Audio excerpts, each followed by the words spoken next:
Velkommen til Biohjørnet. Hvad skal vi have om i dag, Bjarte? Vi skal have om fotosyntesen. Fotosyntese. Hvad er det for noget? Det skal jeg nok fortælle dig. Nu skal du bare høre. Fotosyntesen, det er kort fortalt CO2, altså det vi udånder, plus H2, altså vand. Hvordan er det, vand? Ja, og regnvand. Plus solenergi. Og det giver så sukker og O2. Altså det vi indånder. Yes. Ja, og hvis jeg skal uddybe det lidt, så er jeg træ, og bag på mine blade, der sidder der små åbninger, og de kaldes spalteåbninger.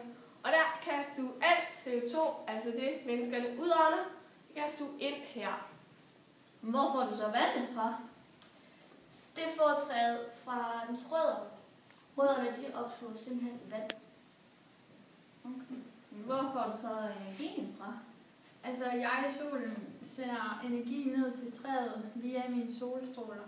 Det vil altså sige, at hvis der ikke er nogen fotosyntese, så er vi godt nok svært ved at leve her. Ja, så kunne vi faktisk slet ikke leve her, nej. Nej. Nå, men det var alt for Biohjørnet. Hej hej.